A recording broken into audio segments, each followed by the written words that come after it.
welcome to a very special episode of Xenozoic Xenophiles, featuring a very special guest. Joining us today to talk about past, present, and future of Xenozoic Tales is the award-winning creator of the series, Mark Schultz. Thank you for joining us, Mark. Thanks for having me, Darren, Ruth. I'm looking forward to this. We've been so excited ever since we had the opportunity to meet you at Baltimore and have that fantastic conversation we had that afternoon. And then you just immediately offered to do this interview with us. And I know it's been on our end more than anything else, just the opportunity to find some time to get it scheduled with the holidays and travel and such. But I'm so happy to have this chance now. This is exciting for us. Well, I know a good deal when I see it, and I always use the promotion, especially now that I'm working on a new Xenozoic story. But I so much appreciate the job you two have been doing in analyzing, discussing, and just generally creating an online presence for Xenozoic Tales. I'm very eager to help contribute to that. Well, fantastic. Thank you. It excites us so much. It's such a rich world that you created, and it's a series that we've been following since the very beginning. We were challenging ourselves to remember. I think the first issue we picked up was issue 3 when it was new on the shelf.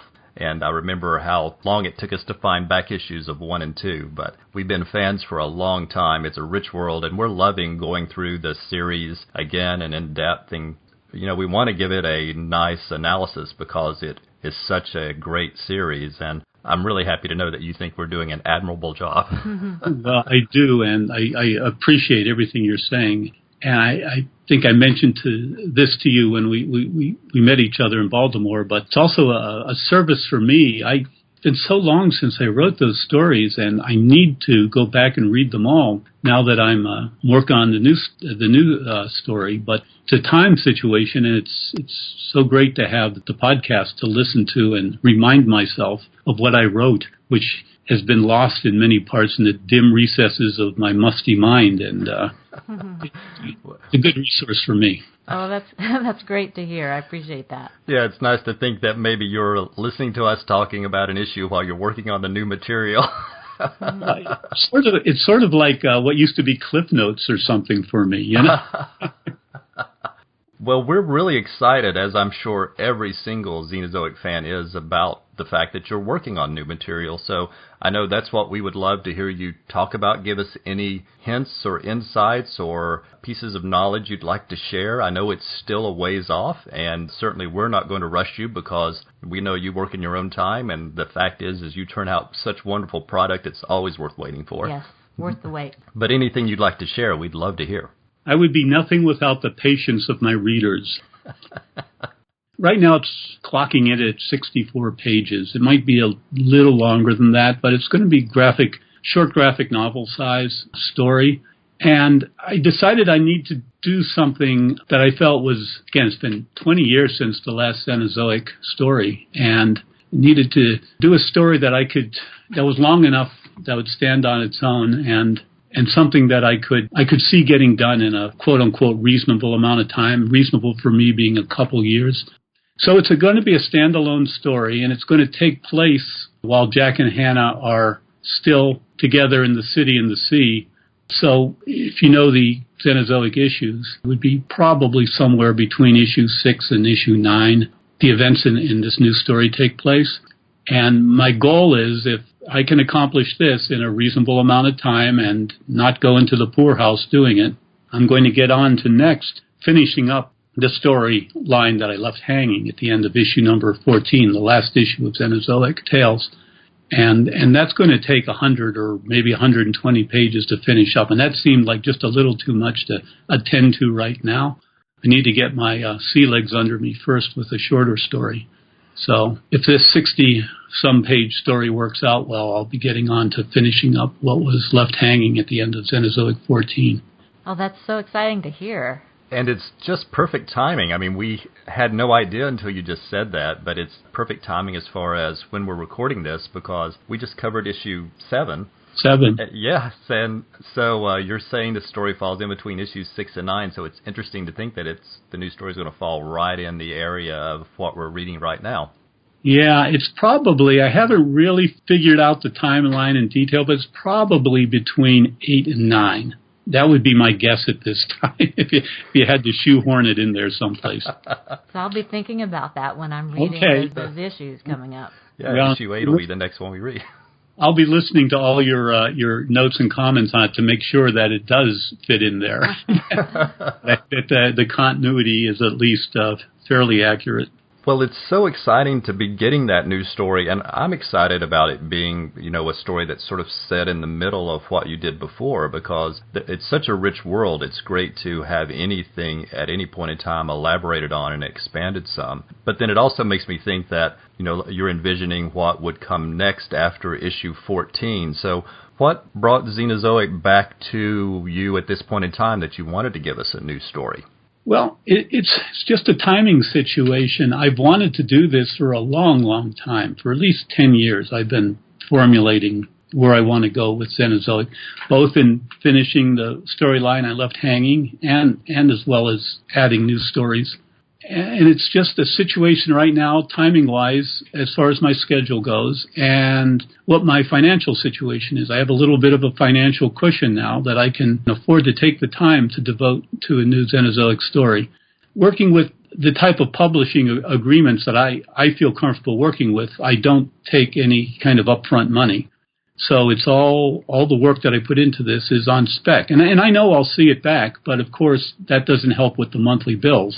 Mm-hmm. So knock on wood, between other projects I've done, including Storms at Sea, my wife and I have been able to sock away a little bit. We have that little window of opportunity now to invest in a story that will not pay off immediately, but, will pay off down the line. Right. That's great to hear. Yeah, that's kind of the nuts and bolts of being a freelance artist. And I can imagine, just like you're saying, the way you plan out your stories, it's the same way, like you said, you have to plan out the time that you have to work on this, too. Exactly. That's what I'm trying to say. Yeah, you've got to schedule things down the road, parts of a puzzle fitting it together. Well, you mentioned Storms at Sea as well, which I know we absolutely loved. We got it in hardback when it came out in the first edition, and of course, you just recently did a deluxe edition that we got in on the Kickstarter for, which is even more beautiful because your artwork is even larger in it. Yeah, Thank you. Extraordinary. But that's such an amazing book, and I like the way it fits into its own mythos, and yet also it sort of seems to be a little bit tied to Xenozoic Tales. What are your thoughts? Did you think it sort of ties in there a little bit, or is it a completely separate story? No, it ties in a lot with Xenozoic. It started with this idea of the bigger world within which Xenozoic, this future history within which Xenozoic exists. There's Easter eggs in there. If you read it carefully and look at some of the details in the artwork, there are Easter eggs in there that relate to Xenozoic and the ancestry of, let's say this, the ancestry of characters in Xenozoic. Yeah, so, right. Storms at Sea is kind of an overview, or within the story is an overview of the this universe within which Xenozoic is a specific time period. Well, I'm happy to know we didn't just imagine that, because certainly as we were reading it, we were just, from the beginning, loving it, but at the same time, it just reached out to us and kept saying, oh, yes, I get this, I understand what it's saying. I'm glad that came through. I didn't want it to be obvious, and I didn't want it to be so tied to Xenozoic that if you don't know Xenozoic, it would be lost to you. I wanted this to reach out as a story in itself. But for those people who are in the know, who do know something about the Xenozoic series, it would kind of ring some bells. I thought it could stand alone. I was thinking about that as I was reading it. It could stand alone, or if you know the Xenozoic Tales, it enhances the experience for me. I'm just saying that was the goal. So I'm really happy to hear that worked for you. Excellent. I know in reading it as well, it reminded us again of the conversation we had with you in Baltimore. We were talking during that period of time about all of us having this shared love of black and white film and film noir and movies like Ray Harryhausen, because the whole time as I'm reading that, both the story and the art, it's like a film noir movie and a Ray Harryhausen adventure movie intertwined. It's just perfect. Well, there's all these things, exactly what you're talking about. Things I grew up loving, things that I saw at an impressionable age that are still with me. And as I get older, I try to figure out what are the elements, why do I keep going back to certain elements? And, essentially, they are things that I saw at the right time as a kid that they made that indelible impression on me. They became part of, I don't know, your psyche that you both find attractive, and it's kind of the way you communicate other things through use of these types of genres and the visual and storytelling elements within these stories. And you hope what you can do, or at least I hope what I can do, is not just regurgitate the stories that I saw before in the type of the context they were before, but to take the elements and to move them forward a little bit and to use them in new contexts or to communicate more contemporary concerns or interests. Does that make sense? Absolutely, and it was very successful because while it hints at, all those genres, just like you were saying, and yet at the same time where you can say, well, this makes me think of this or think of something else. At the same time, I had no idea where it was going, even as I was familiar with those genres, but also reading Xenozoic Tales. I didn't know where it was going to go, so it was so exciting all the way through. So it certainly is something original in and of itself, and definitely does move forward, as anyone who's read it knows. Well, it's a wonky story. It's, if you want to call it the plot, just wraps around this big middle section where it's a look at this cryptic world that Xenozoic exists within. And I've been nervous since I started and envisioned it that it wasn't going to play well for a lot of people because there is a lot of exposition and a lot of the story within the story within the story type of deal. Some people seem to like it. I'm glad that you do. Other people, it just falls flat for them, and I understand that. But it was an experiment on my part. I had certain things I wanted to communicate and certain visual things I wanted to use, as well as certain story elements. And this is the way it played out. And yeah, I'm not sure it's entirely successful, but it was a step forward for me. I know I would like to see more stories laid out in the same style as the book. I really appreciated having one full page of art and then the opposite page having all of the text. That was a really good experience for me. And the reason I did that was I wanted something that was very visual as well as the textual content. I wanted them to be equal weights, and I just felt that there was no way this wouldn't be a lot faster to do it with this balance of text and illustration. There's no way that would be slower than doing a comic format. And I thought it would be so much faster. And it turned out, no, it wasn't faster. Okay. It took me probably longer than doing it in a comic book type of format. So live and learn. But I really liked it as well, and I probably will go back to that in the future. I do have some story ideas that I just feel would work better in that type of illustration and text format as opposed to in a comics format. And it doesn't surprise me at all to hear you say it ended up taking longer because each one of those illustrations are so rich and so in-depth. But, I would love to see them at a gallery all on display because I could spend hours there just looking at them. They're beautiful. And it makes me think, though, I know that book, and you've published a couple of art books recently called Carbon, and I like that style that you're talking, and it evokes that sort of classic black and white photography, black and white film genre so much. I love it. So tell us a little bit about your love of that style of art, and is that going to influence the new Xenozoic Tales art? That's a good question. I suppose it will, just because I spent so much time using that technique and doing the Storms at Sea illustrations. It's an old illustration technique from the early 20th centuries before doing color in periodicals was cost effective. Black and white was just predominantly the type of illustration that was being done. And the guy whose technique I'm copying, Frederick Ruger, was kind of the master of this, using this carbon pencil over a watercolor underlay to do these very rich tonal pieces. So I was pulling technically from that era, probably from the beginning of the 20th century through the 30s, this was popular. And I'm glad you noted the film angle, because in the ratio of the pieces, as well as my attempts at doing a cinematographic type of lighting effect, that was all pulled through from the beautiful black and white cinematographers who did the films up through the 40s and 50s before color became predominant. So yeah, that was pulling both from my love of classic illustration and my love of great black and white films, trying to bring that all together in those pieces.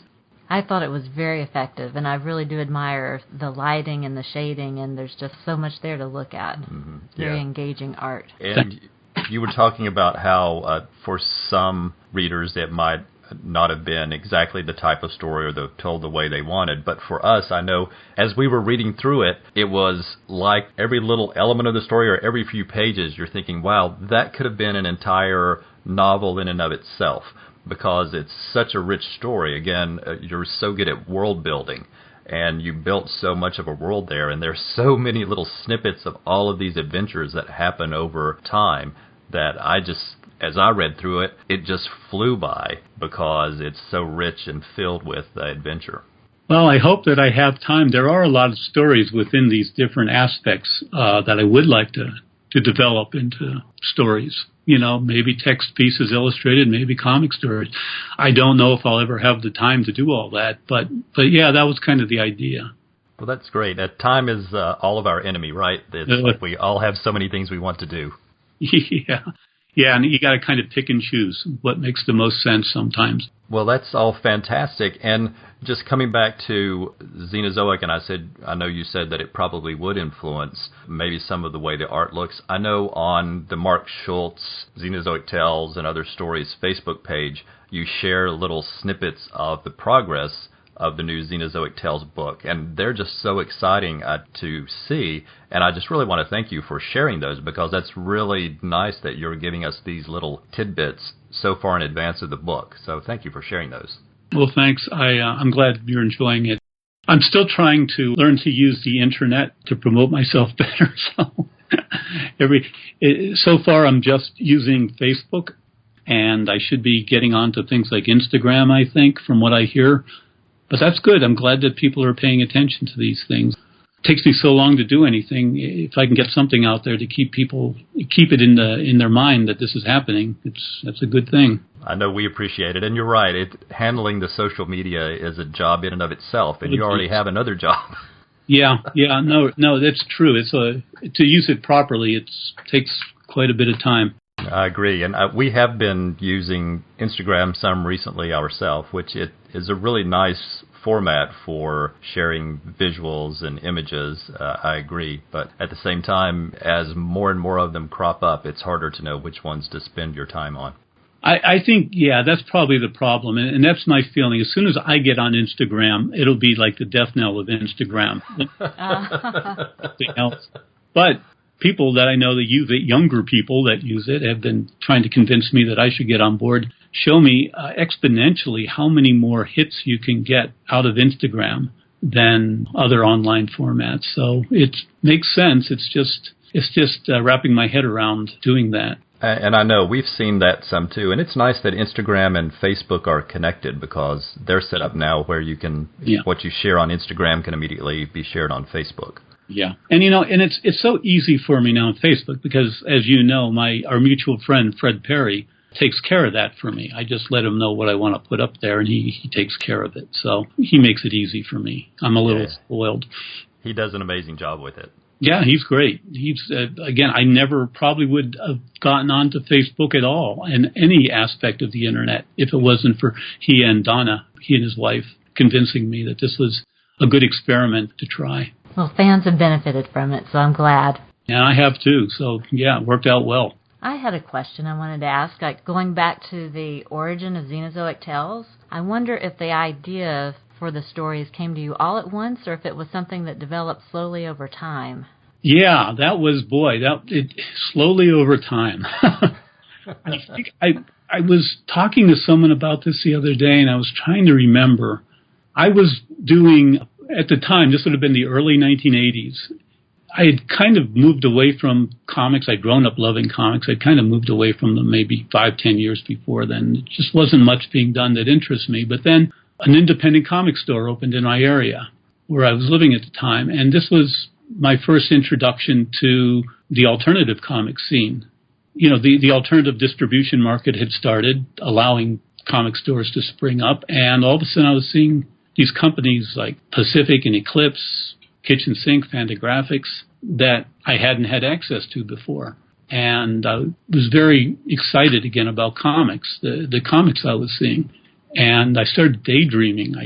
I was working both as a security guard at a college campus, and I was doing illustration for local advertising companies and small press stuff locally. And I really wasn't enjoying any of it. Oh. But it was a job, it was paying the bills. But I would daydream, if I had my own comic book, what would I do with it? And over time, it morphed into Xenozoic Tales. But it was a gradual process over several years, and it was fed by my interest in dinosaurs and Edgar Rice Burroughs and Robert E. Howard and movies like Hatari, which had influenced me so much as a kid with the cars and the animals. Yeah, and it just kind of morphed over time into what became Xenozoic Tales. But it was, I'm guessing, a 3-4 year period before I finally sat down. When I turned 30, I had one of those, what the hell am I doing with my life moments? And I said, well, I've always wanted to try comics, and even though I don't know anything about how they're actually produced, I didn't really have any contact with the actual world of fandom or the world of actual production of comics, but I'd read enough about how you do a comic that I was able to put together samples and mail it around of the initial Xenozoic story. And lucky for me, Kitchen Sink was interested in it and gave me a chance, and it worked out, and it changed the direction of my life. But yeah, I didn't have that one like blinding flash of light. This is Xenozoic Tales. It was a slow, like everything I do, was a slow, laborious process. I was curious. I appreciate hearing about it. It was lucky for us too, not just lucky for you.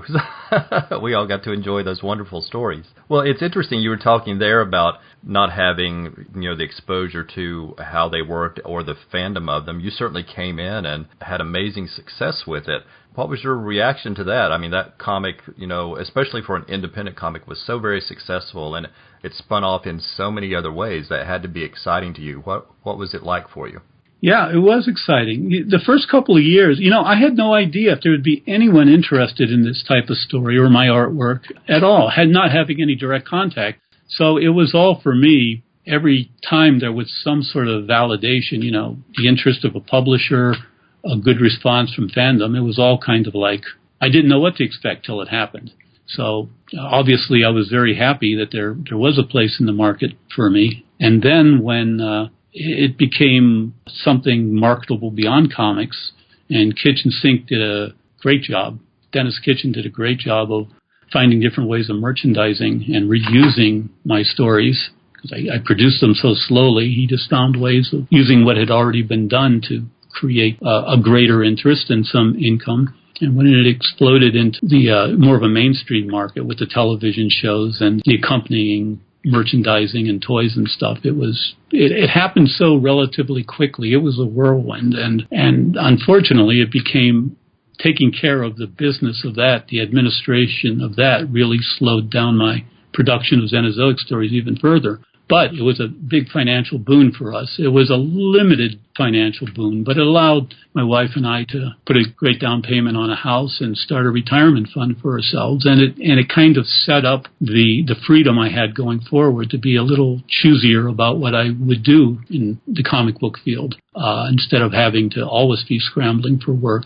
But like you just said, it gave you the opportunity to be more selective. Yeah. And you certainly, you had your own creator-owned title that you worked on during that period of time. And then following Xenozoic Tales, you worked on a lot of other properties for other companies. What was it like making that transition, and what did you find fulfilling in telling new stories for these other properties that had been created by others? Yeah. Well, it was a challenge. It was a learning experience. Like you said, up to that point, up till like the mid-90s, I was pretty much exclusively, all my experience was working on my own property for a relatively small publisher that specialized in dealing with creator-owned properties.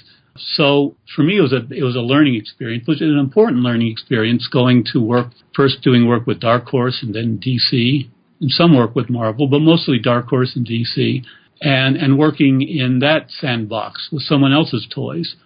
I think the most important thing is that I realized from the beginning that, yeah, these are someone else's toys. This wasn't my property I was working with. So I understood that, and it was never a problem for me to work within those boundaries and understand that I didn't get the final decision on things. This was someone else's concern, and I had to work with them, which is a great learning experience. And it depends on who you're working with or what property you're working with. Some were easier than others, but I think that was important for me. It really helped me hone my writing abilities to work within, I don't want to say constrictions, but they kind of are constrictions, within boundaries that I didn't have before. Well, and then to invert that question, hearing that perspective from you on working with other people's properties, what was it like having in the animated television series and the comics that were done without you by Topps? What was it like seeing other creators playing in your sandbox with your toys, for instance? Oh boy, that's tough. I don't want to be negative here. Oh. No, because these people that were writing these stories were doing a great job, but Xenozoic is my baby, and I'm so close to it that I don't give a fair shake to other people. So I never know what to say. To be honest with you, I wasn't satisfied with them because, and I don't blame them, they weren't in my head. They can't see what the important details and elements are to me that make Xenozoic what it is for me. But having said that, great job. Roy Thomas was involved, and my God, what an honor to work with Roy Thomas. Right. I grew up loving Roy Thomas's work, and especially how well he handled adapting Robert E. Howard stories for Marvel. That isn't an easy job, and he did a great job of that. So it was kind of like, wow, I'm working with Roy Thomas on these.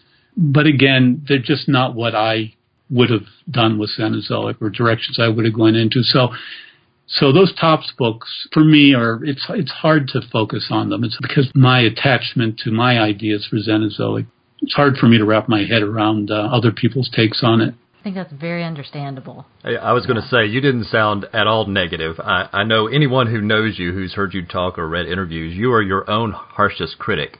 I'm not sweet talking it either. I'm not trying to sugarcoat. I think they really were well written stories and well done comics, and I'm very grateful that Topps would want to do a version of my book. But yeah, it's just hard. It's just hard to. I don't know. You saw the comments that George Lucas was making about the new Star Wars films. Yes, and he's kind of cranky about it. And I'm thinking, man, you made $4 billion on that deal. Let it go. But I absolutely do get that no matter what the other films are, they're not what was in his head. They're not how he would have done it. So I kind of get it.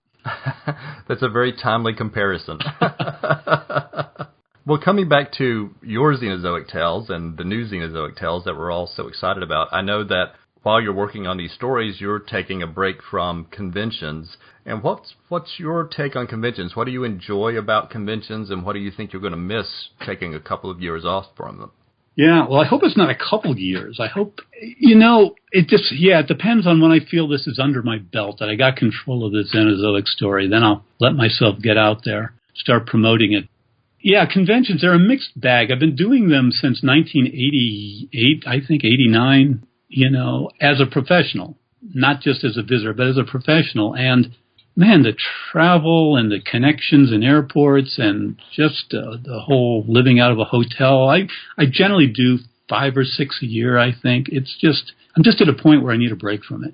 And it's at a good time, too, because I need to concentrate on my Xenozoic story. But what I'm going to miss is the people. I work in relative isolation, which I choose to do. But it's nice. The conventions are great because you get out there and you actually see people. And you get feedback on what you're doing, and you get to just hang out and be a social animal for a change. I am going to miss that, and for all I know, I'm going to get halfway through this year and say, I can't take it anymore. I got to get out there and see someone. See someone from this world, I should say, from the comic world, and break down and go do something. But for right now, I'm going to try to stick to my guns and stay chained to the drawing table. Well, do you have any snow in your area? It's snowing right now. That may be good comic book creation weather. And just thinking, we got sidetracked there talking a little bit about weather, but that makes me think about environmental issues, which are certainly forefront in Xenozoic Tales and Storms at Sea. Is that just a personal conviction that you have, or does that just fit nicely in these stories in particular? No, that's a personal interest, and I guess conviction would be the word. I've always been interested in the sciences, especially the biological sciences, since I was a kid. In fact, till I had to take high school chemistry, I kind of thought I might go into the sciences instead of the arts. But having to take high school chemistry, which involves mathematics, that clearly showed my path in life. But I remain very interested in sciences, and I like to try to shoehorn a little bit of information, a scientific or a science background into my stories, without becoming hopefully pedantic about it. But yeah, Ruth, you'd asked earlier about how Xenozoic came about, and I told you all the elements of previous stories and movies and stuff that went into my formulation of the storyline. But the last element that kind of made it something that I really wanted to do, that really would allow me to maintain a long-range interest in these stories, was adding that element of man's relationship with his environment. What the consequences are and what the different options might be. That was the final element that fell into place that really made me invest in the story. And that's something I appreciate about the stories, is they're thought-provoking. It makes you think about what we're doing today and what the future will be. And your characters of Jack and Hannah are just perfect to comment on that, because they're two sides of the same coin. They have a very different outlook and approach in some ways, and yet they have a lot of the same sentiments and a lot of the same determination. So I think that gives you the opportunity to explore those questions very well with those two characters. Well, another thing I'm interested in, another storytelling element I'm interested in, is male-female relationships. And I wanted Xenozoic to have a male and female leads that were equal weight.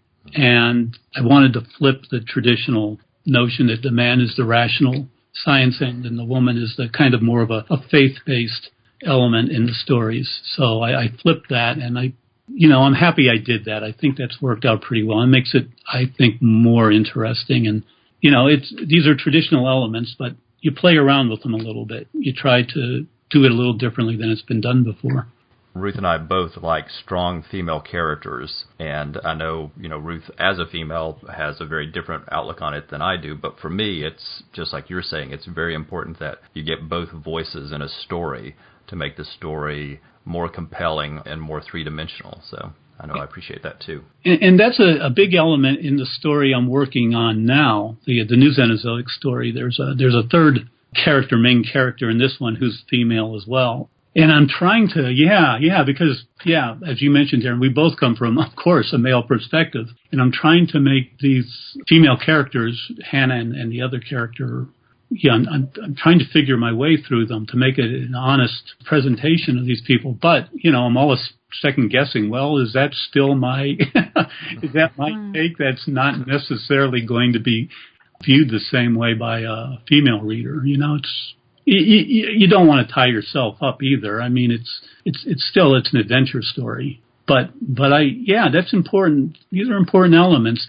We're living in a time where we can move forward with these type of things, I think. And there are considerations out there that you do want to reflect in your story. Yes, I'm so excited to hear about that. Yeah. Well, you're going to have to give me a real hard-nosed, clear-eyed appraisal of this when you see it. I will be happy to. I'll read any drafts you send my way. We'll do our... At some point, I might take advantage of that. Oh, wow. When it gets to a point where it's enough that you can tell what the story is. Oh, that would be exciting. Yeah, we would definitely do that. At the same time, I know that we would do our best to be as objective as possible, but we might be looking at it through starry eyes because we love the stories so much. Well, I'm glad, but I would push you to try to put yourself in a frame of mind where all the little things that you may push aside that bother you about it or something, you give full rein to bringing up those things and looking at those elements. That would be a great challenge. Well. We'll accept it. Okay. Well, again, I will take you up on that offer for sure. That sounds great to me. We will certainly take you up on that offer. Well, I think, Mark, that sort of covered the things that we had thought of, but this doesn't have to be the only time that we have the opportunity to do this. As you get closer to the publication of the book, we'd love to have you on to talk about it again. As I said, this is great promotion for me. This reaches out, because I do turn out work so seldom. This is important for me to be able to have some sort of a voice here. So yeah, I would love to continue doing it whenever you see fit. So I know you mentioned your Facebook page, so we just want to, again, we mention it most episodes, encourage everyone to go out there on Facebook and look at the Xenozoic Tales, Mark Schultz Xenozoic Tales Facebook page. You'll get little snippets of the new book that's in progress and get a chance to keep up with Mark. And if, Mark, you happen to show up, decide you need to get out of the house and go to a convention, I'm sure that you'll post it there on Facebook, so we'll know. Yes, we will. I want to thank you so much for taking time to talk with us today. We really appreciate it. Yeah, this has been wonderful for you to give this much time to us, Mark, and so much support from the very beginning, the first moment we met you. You've been wonderful. Doesn't surprise me at all. I think that comes through in your work, but it's been really amazing to us how opening and inviting you've been. Well, again, that's mutual. If this is something that is good for both sides here, that's what it should be, and I think it is, so I appreciate it. Well, thank you very much, Mark. Thanks. Thank you. Ruth, Darren, this has been fun.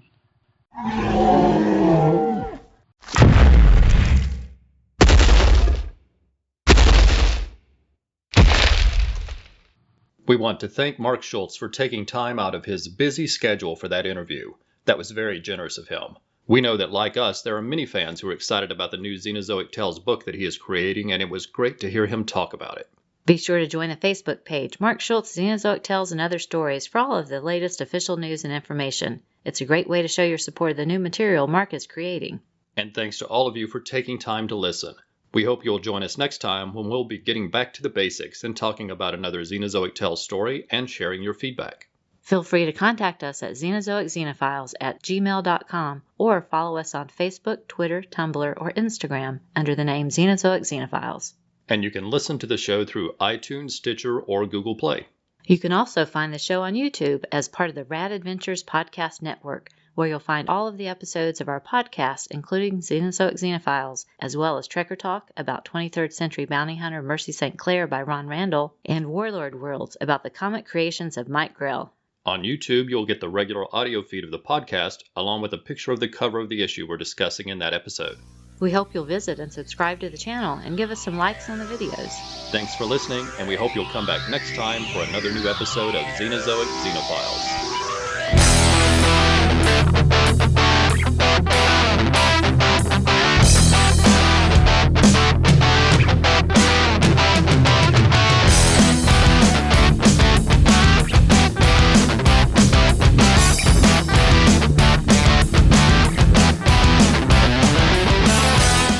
Xenozoic Xenophiles is a proud member of the Comics Podcast Network.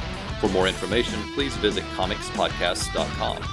We are not affiliated with Mark Schultz or the various companies that have published the series. The views expressed on the show are solely ours. Music is taken from the album Movie Tunes, Background Music, Songs and Loops, Volume 2. We make no money from this podcast, and no copyright infringement is intended.